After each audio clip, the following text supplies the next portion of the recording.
मेरे पास ये 3 आयत हैं और मुझे पता लगाना है कि इन तीनों आयतों ने मेरे इस स्क्रीन पर कितनी जगह घेर रखी है।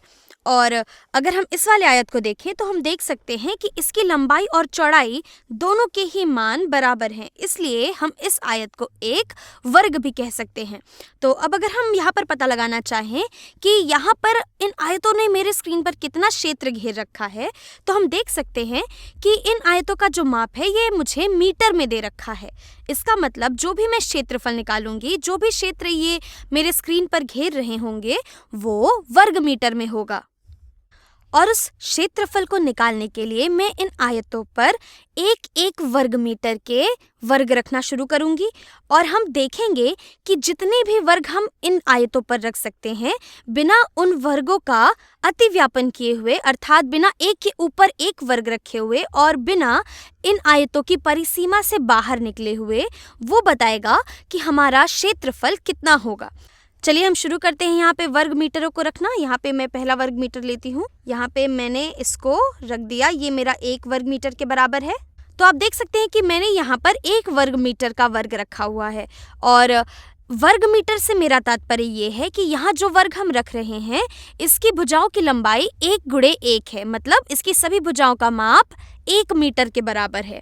ठीक है, और जितनी भी वर्ग मीटर हम इस आयत में रख पाएंगे बिना इन वर्ग मीटरों का अतिव्यापन किए हुए, इनको एक के ऊपर एक रखे हुए या फिर इनकी सीमा से बाहर निकले हुए, वो हमें इन आयतों का क्षेत्रफल दे देगा। चलिए देखते हैं और हम इसमें कितने वर्ग मीटर रख सकते हैं। यहाँ पे आ गया मेरा दूसरा वर्ग मीटर, ये हो गया 2। यहाँ पे मैं अपना तीसरा वर्ग मीटर रख दूंगी इस प्रकार से, और इसी प्रकार से हम यहाँ पर ये चौथा वर्ग मीटर रख देते हैं। यहाँ मेरा चौथा वर्ग मीटर आ गया। ये आया मेरा 5वां वर्ग मीटर, और इसके बाद मैं यहाँ पर एक और वर्ग मीटर इस प्रकार से रख सकती हूँ। ये मेरा 6ठा वर्ग मीटर हो गया। तो हम यहाँ पर देख सकते हैं कि हमने बिना इन वर्ग मीटरों को एक के ऊपर एक रखे या इनकी परिसीमा से बाहर निकले कुल कितने वर्ग मीटर रख दिए हैं? 6 वर्ग मीटर। तो यहाँ से मैं कह सकती हूँ कि इस आयत का क्षेत्रफल 6 वर्ग मीटर के बराबर है। अब आपके मन में एक प्रश्न ये आ सकता है कि क्या जब भी मुझे क्षेत्रफल निकालना होगा मैं हमेशा इसी तरीके का प्रयोग करूंगी? क्या मैं हमेशा एक एक करके वर्ग मीटर रखूंगी आयतों में और उनकी संख्याओं को गिनूंगी? तो इसको समझने का दूसरा तरीका है कि यदि मैं 3 के 2 समूह ले लूं। 3 के 2 समूह क्यों? क्योंकि यहाँ पर जो लंबाई है हमारी, ये 3 मीटर के बराबर है। तो यदि मैं 3 के 2 समूह क्यों? क्योंकि यहाँ पर जो चौड़ाई है वो 2 के बराबर है। तो यदि मैं 3 के 2 समूह ले लेती हूँ तो क्या मैं यहाँ पर फिर से उनको रख पाऊंगी पूरी तरह से? चलिए देखते हैं। यहाँ पर मेरा एक समूह हो गया, ये 3 का। यहाँ 3 वर्ग मीटर आ सकते हैं मेरे एक समूह में, जैसा हम देख सकते हैं। तो ये मेरे 3 का एक समूह हो गया, और यहाँ पर मैं 3 का दूसरा समूह ले लेती हूँ। ये हो गया मेरा 3 का दूसरा समूह।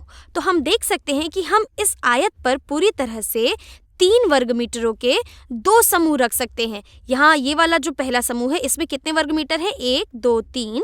और यहाँ पर कितनी पंक्तियां हैं ऐसे 3 वर्ग मीटरों की? यहाँ पर 2 पंक्तियां हैं। तो इसका मतलब है कि यदि मैं 2 पंक्तियां ले लूं 3 वर्ग मीटरों की, तो मुझे क्या प्राप्त होगा? यहाँ से मुझे मिलेगा 6। यहाँ से मुझे 6 प्राप्त हुआ, जो हमारे इस आयत का क्षेत्रफल है। या फिर हम कह सकते हैं कि यदि मैं इस आयत की लंबाई का गुणन उसकी चौड़ाई से कर दूं तो मुझे इस आयत का क्षेत्रफल प्राप्त होगा। अर्थात 2 मीटर, यदि मैं 2 मीटर का गुणन कर देती हूँ 3 मीटर में, तो इससे मुझे क्या मिलेगा? 2 गुणे 3 बराबर होता है 6 के, और मीटर का यदि मैं गुणन करूँ मीटर में, तो यहाँ से मुझे मिलेगा वर्ग मीटर। तो हम देख सकते हैं कि यदि हम एक आयत की लंबाई का गुणन उसकी चौड़ाई से कर दें तो हमें उसका क्षेत्रफल मिल जाएगा। ठीक है, यहाँ पर इस तरीके से हमने इसे निकाल तो लिया, लेकिन क्या ये तरीका सभी आयतों के लिए उचित है? क्या ये सभी जगह पर हम इसका उपयोग कर पाएंगे? चलिए देखते हैं। तो अब अगर मैं इस आयत को ले लूं और हम अपने इसी तरीके का उपयोग करें, तो यहाँ से हम कह सकते हैं कि इस आयत का क्षेत्रफल होगा 4 मीटर गुणे 2 मीटर के बराबर। यहाँ 4 मीटर इसकी ऊंचाई है और 2 मीटर इसकी चौड़ाई। 4 मीटर गुणे 2 मीटर, और ये कितना होता है? 4 मीटर गुणे 2 मीटर होता है 8 वर्ग मीटर के बराबर। ये होता है 8 वर्ग मीटर के बराबर। तो चलिए हम देखते हैं कि क्या वाकई इसका क्षेत्रफल 8 वर्ग मीटर के बराबर है। और इसे हम किस प्रकार से देखेंगे, हम फिर से अपना वर्ग मीटर वाला तरीका उपयोग करेंगे और इस आयत के अंदर हम एक एक वर्ग मीटर के वर्ग रखना प्रारंभ करेंगे और देखेंगे कि हम कितने वर्ग रख सकते हैं इसकी परिसीमा के बाहर निकले बिना और उन वर्ग मीटरों को एक के ऊपर एक रखे बिना। चलिए शुरू करते हैं। ये आया मेरा पहला वर्ग मीटर, यहाँ पर आया मेरा दूसरा वर्ग मीटर, यहाँ पर से मेरा तीसरा वर्ग मीटर आ गया, ये हो गया चौथा, यहाँ पर मैंने पांचवा रख दिया और ये छठा हुआ, यहाँ पर मैं सातवां रख दूंगी और अंततः यहाँ पर मेरा 8वां वर्ग मीटर आ गया।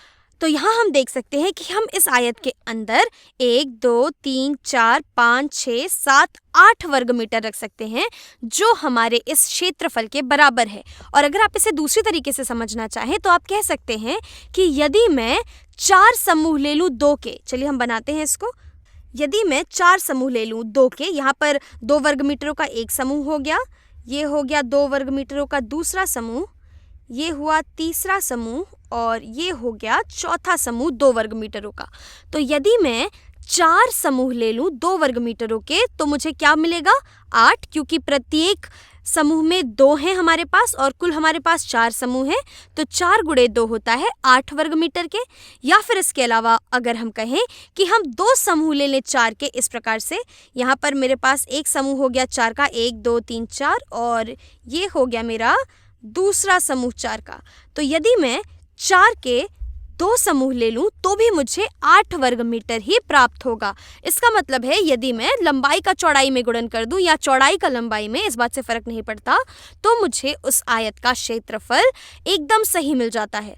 तो चलिए अब हम अपनी आखिरी आकृति ले लेते हैं जो कि एक वर्ग है और देखते हैं कि इस वर्ग का क्षेत्रफल कितना होगा। और जो तरीका हमने देखा है, जो हमने सीखा है, उसके अनुसार इस आयत का क्षेत्रफल होना चाहिए 3 मीटर गुणे 3 मीटर के। और ये कितना होता है, ये बराबर होगा 3 गुणा 3 अर्थात 9 के 3 तिया 9 वर्ग मीटर के बराबर। इसका मतलब हुआ कि इस वर्ग का क्षेत्रफल होना चाहिए 9 वर्ग मीटर। और हम पुनः इसकी जांच करेंगे यहाँ पर अपने वर्गों को रख के। तो चलिए रखते हैं। यहाँ पे ये आया 1, यहाँ पे आया दूसरा वर्ग मीटर और यहाँ पर आया तीसरा वर्ग मीटर, यहाँ पर मैंने चौथा वर्ग मीटर रख दिया। इसी प्रकार से यहाँ पर मैं 5वां वर्ग मीटर रख दूंगी। ये रहा मेरा 6ठा वर्ग मीटर, 7वां, 8वां और यहाँ पर मुझे प्रतीत हो रहा है कि एक की ही जगह बची है, ये हो गया मेरा 9वां वर्ग मीटर। तो हम देख सकते हैं कि बिना इस आकृति की परिसीमा के बाहर निकले या बिना इन वर्ग मीटरों को एक के ऊपर एक रखे हुए या इनका अतिव्यापन किए हुए हम यहाँ 9 वर्ग मीटर रख सकते हैं। इसका मतलब है कि इसका क्षेत्रफल 9 वर्ग मीटर है जो हमारे इस उत्तर के बिल्कुल बराबर था। तो यहाँ से हमने सीखा कि किस प्रकार से हम एक आयत का क्षेत्रफल निकाल सकते हैं उस आयत में वर्ग इकाइयों को रख के। और जब तक वो वर्ग इकाइयाँ आपस में एक दूसरे के ऊपर न रखी जाएं और उस आयत की परिसीमा के बाहर न रखी जाएं, तब तक हमें उस आयत का क्षेत्रफल मिलेगा। और किस प्रकार से एक आयत का क्षेत्रफल उसकी लंबाई गुणे उसकी चौड़ाई होता है।